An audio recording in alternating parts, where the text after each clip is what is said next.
You have joined the call, but you are the only one here. Maybe we don't have a call.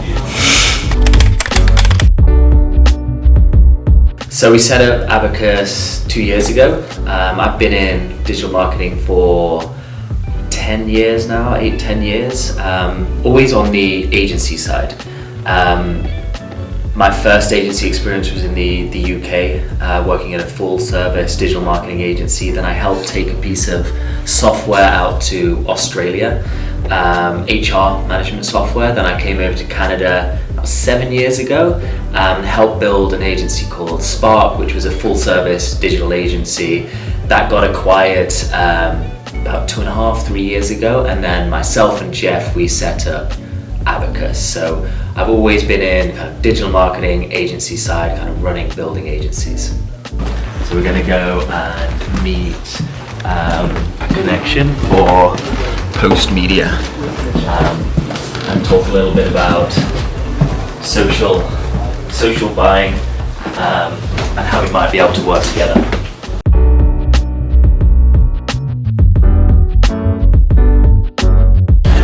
Born in Australia, raised in England. Okay, yeah. Lived here.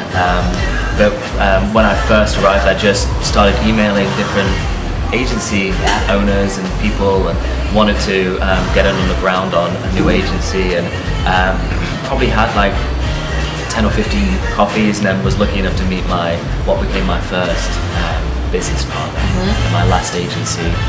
But I really first started to accelerate my business network over here is when I created like a little coffee morning called Bellwether at the Soho House, and just started to invite different people and like, hey, I'm running this event, I think you'd be a great fit, looks like you're doing interesting things, super like low-key, no pressure, and started off as 4 people, and then it grew up to like 60 people once a month, getting together and just shooting the shit and collaborating, and it worked really well.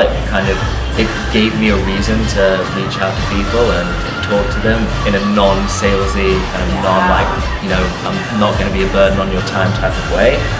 And then once I got 10 people in the group, it just took on a life of itself. Yeah, everybody invites you. Exactly, yeah. And there's value to it, and they're all meeting different people. Wow. Tour of the laptop. So very kind of cliched in startup world to have stickers on the laptops. I like doing it. Jeff's got a load. Everybody here's got a load.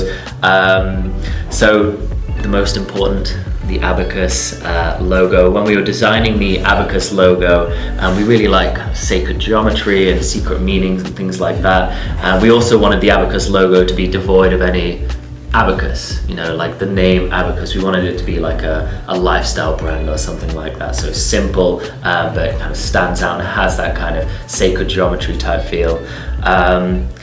6 represents Toronto. It's the city that I live and I love. Crowns is our partner agency that specializes in cannabis. The hermit is a hermetic symbol. You see it on tarot cards. It generally means kind of it means like self-reflection, and you're kind of going into a period of kind of deep thought and analysis internally. This just means Johnny Cash. I love Johnny Cash. I love outlaw country music and also Cash Money. And this is the all-seeing eye, or the eye of providence. That has a load of meanings. It's kind of a riff on the Eye of Horus as well. Eye of Horus always meant to be kind of protection, good luck, but also kind of knowledge. The Eye of Providence is obviously used in a lot of kind of secret society symbolism, generally kind of meaning kind of the eye of God, kind of looking down and always present, and again kind of illumination and knowledge. So I'm super into that kind of stuff. I really like symbolism.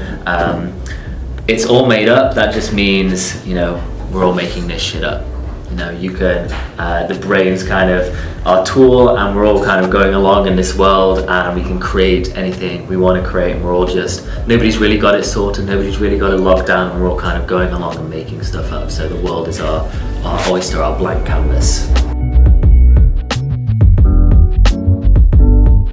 So typically speaking, agencies have a bit of a problem with retaining staff, and it's normally because there's a lot of overwork, a lot of micromanagement, a lot of weekend work.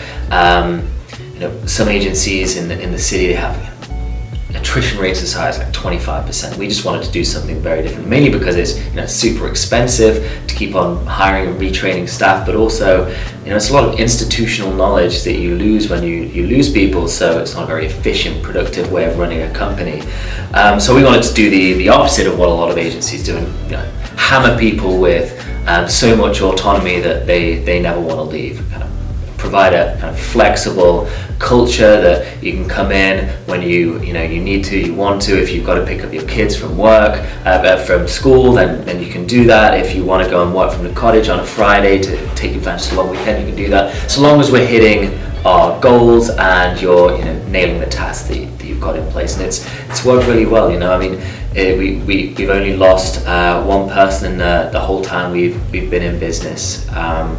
So attrition rate is super low, and it's just a way nicer way of working. Jeff and I, neither of us are micromanagers, so neither of us wanted to operate in that way. So it's nicer for us. We encourage creativity and flexibility, and just builds a good, happy work culture that retains their staff. I mean, I love the team. I love how creative everybody is. I love the kind of problem-solving nature that everybody's got. We really look for people that are, specialists, because we're a specialist agency, but also have different talents in different areas. So T-shaped type people that are really good at one thing, but also have other talents and are looking to kind of solve problems with different types of solutions. So we've got a kind of hacky tech company style culture where people will see something and they'll try and fix it without being directed or managed about it. So I love the team, I love working with the team, and I love the work that we produce for our clients and our brands that we work with. So that makes me super proud.